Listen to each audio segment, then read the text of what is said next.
এর আগের ভিডিওতে কোনো জটিল রাশির আর্গুমেন্ট কিভাবে নির্ণয় করতে হয় সেটা আমরা শিখেছি। এবারে আমরা তার প্রয়োগ করব, অর্থাৎ কিছু সমস্যা নিয়ে সেই সমস্যাগুলির ক্ষেত্রে আর্গুমেন্ট আমরা নির্ণয় করব। তো এর জন্য প্রথমেই আমি একটি জটিল রাশি নিচ্ছি জেড সমান 2 - 2i। তো এই জটিল রাশি দেওয়া রয়েছে জেড সমান 2 - 2i, এর আর্গুমেন্ট নির্ণয় করতে হবে। তো এর আর্গুমেন্ট নির্ণয় করার জন্য প্রথমে আমরা যেটা করব যে জেড সমান লিখব 2 - 2i সমান, এটাকে আমরা ক্রমযুগল আকারে প্রকাশ করব। তাহলে যেটা পাবো 2, -2, 2, -2, এই যে x আর এটা হচ্ছে y হচ্ছে -2, x, y, 2, -2, যেহেতু এখানে x সমান 2 আর y সমান -2। এরপরে আমরা দেখব এই যে বিন্দুটি আমরা পেলাম, এই বিন্দুটি জটিল তলে কোথায় অবস্থিত, এই বিন্দুটি জটিল তলে কোথায় অবস্থিত সেটা আমরা দেখব। তাহলে আমরা লিখব যে স্পষ্টত 2, -2 বিন্দুটি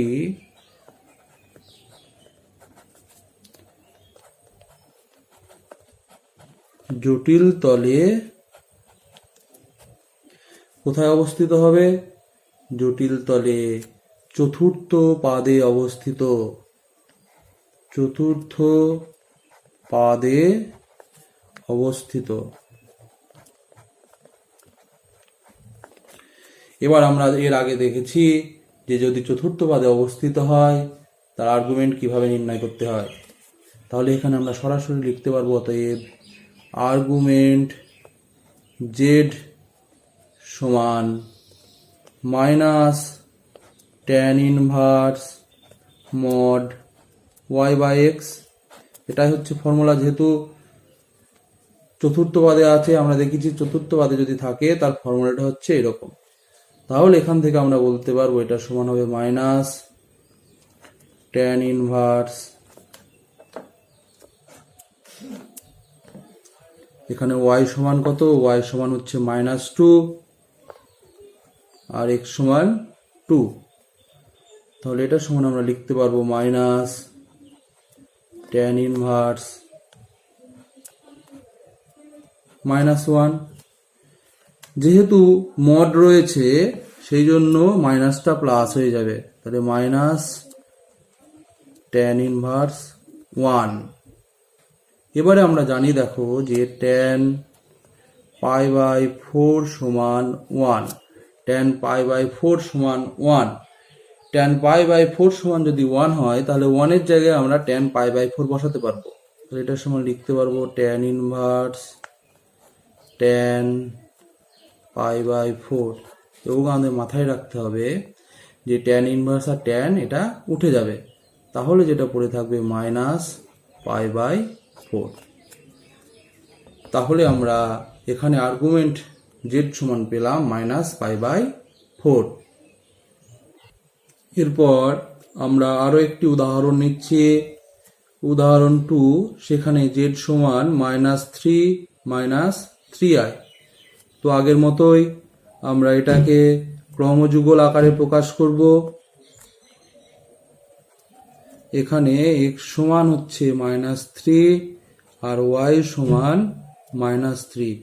এটা কিভাবে আমরা পাচ্ছি, তোমাদের যদি বুঝতে অসুবিধা হয় তোমরা রাফে এই যে জটিল রাশি, এই জটিল রাশিকে x প্লাস iy এর সাথে তুলনা করবে। x প্লাস iy এর সাথে যদি তুলনা করো তাহলে এখান থেকে x এবং y এর মান পেয়ে যাবে। তো এখান থেকে আমরা x এর মান পাবো -3, y এর মান পাবো -3। তাহলে এই যে জটিল রাশি z পেলাম, এটা সমান আমরা ক্রমযুগল আকারে লিখতে পারবো -3, -3। এবার আমরা লিখব যে স্পষ্টত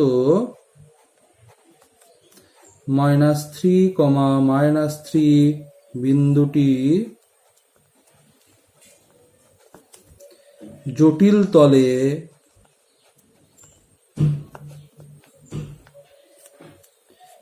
কোন পাদে অবস্থিত হবে? না তৃতীয় পাদে।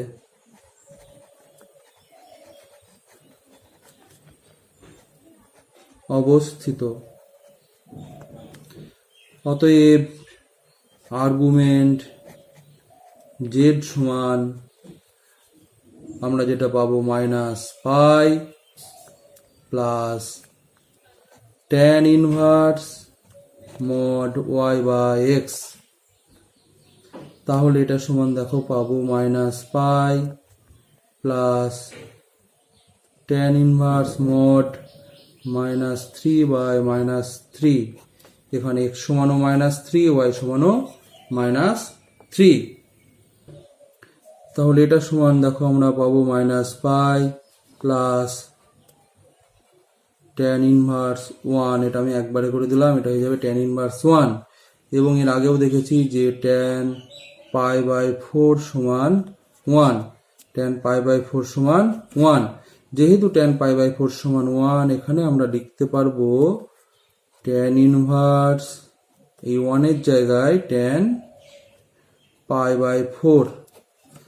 তাহলে এখানে পেয়ে যাব -পাই প্লাস এই tan ইনভার্স আর tan উঠে গিয়ে শুধু π/4 পড়ে থাকবে। এবার এটা আমরা লসাগু করব 4, তাহলে -4 প্লাস পাই সমান -3π/4। তাহলে এক্ষেত্রে আর্গুমেন্ট সমান পেলাম -3π/4। এবারে যদি z এরকম গুণ আকারে থাকে তখন এর আর্গুমেন্ট নির্ণয় করার জন্য আমরা z K x plus i y আকারে প্রকাশ করব। x প্লাস i y আকারে প্রকাশ করার পরে তার আর্গুমেন্ট নির্ণয় করার চেষ্টা করব। কিন্তু এই পদ্ধতিতে করতে গিয়ে কিছু ক্ষেত্রে সমস্যা আসবে। কিরকম সমস্যা? এখান থেকে দেখো আমরা প্রত্যেকটি ক্ষেত্রে যেটা পাচ্ছি tan ইনভার্স mod y/x। এই যে y/x এর মান আমাদের জ্ঞাত বা এর আগে যে সমস্ত কোণের ট্যানের মান আমরা জানি সেই মানের মধ্যে নাও আসতে পারে। তখন আমরা এই z এর আর্গুমেন্ট নির্ণয় করতে সমস্যায় পড়ব। কিরকম সমস্যায় আমরা পড়ব? এই অঙ্কটা যদি আমি এই পদ্ধতিতে করে দেখাই তাহলে তোমরা বুঝতে পারবে।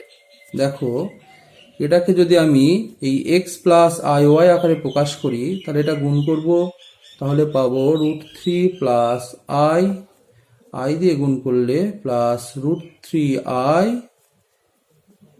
Plus i²। এখান থেকে যেটা পাচ্ছি দেখো √3i² মানে -1 প্লাস এখানে যদি i কমন নিই এটা লিখতে পারবো √3 প্লাস 1। তাহলে এটাকে আমরা x প্লাস iy আকারে প্রকাশ করতে পারছি। এবং যেহেতু √3 মান 1-এর বেশি, এটাও পজিটিভ, এটাও পজিটিভ। এবার আমরা কি করব? এটাকে ক্রমযুগল আকারে প্রকাশ করব। তাহলে যেটা পাবো দেখো 3 - 1, √3 প্লাস 1। তাহলে যেহেতু এটাও পজিটিভ, এটাও পজিটিভ, এই বিন্দুটি জটিল তলে প্রথম পাদে অবস্থান করবে।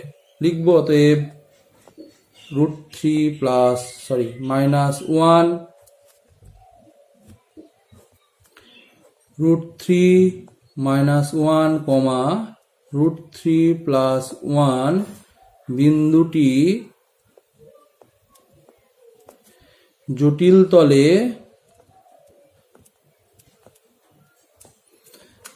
তলে প্রথম পাদে অবস্থিত।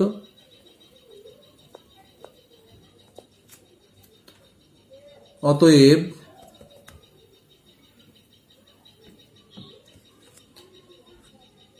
আর্গুমেন্ট জেড সমান আমরা লিখতে পারবো ট্যান ইনভার্স মড ওয়াই বা এক্স, এখানে এটা সমান যেটা পারবো ট্যান ইনভার্স, এখানে ওয়াই সমান দেখো এটা ওয়াই আর এটা হচ্ছে এক্স, তাহলে √3 প্লাস 1 বাই √3 মাইনাস 1। এবার এই যে মানটা আমরা পাচ্ছি এই মানটি আমাদের কোনো জ্ঞাত কোণের ট্যানজেন্টের মানের সঙ্গে সমান হচ্ছে না, বা ট্যানের কোনো কোণের মান এত, এটা আমরা কিন্তু জানি না। তো সুতরাং এইভাবে করতে গেলে এটা আমাদের সমস্যায় পড়তে হতে পারে। তো এখন প্রশ্ন হচ্ছে যে তাহলে আর কি পদ্ধতি আছে যে পদ্ধতিতে এরকম যদি গুণ আকারে থাকে, জটিল রাশি জেড যদি এরকম গুণ আকারে থাকে তাহলে তার আর্গুমেন্ট আমরা কিভাবে নির্ণয় করব। তাই এর জন্য আমাদের যেটা শিখতে হবে যে গুণ আকারে থাকলে তার আর্গুমেন্ট নির্ণয়। যখন জটিল রাশি গুণ আকারে থাকবে তো এটা তোমরা এর পরবর্তী ভিডিওতে বা এর ঠিক পরের ভিডিওতে কিভাবে এরকম গুণ আকারে জটিল রাশি থাকলে তার আর্গুমেন্ট নির্ণয় করতে হয় সেটা দেখতে পাবে।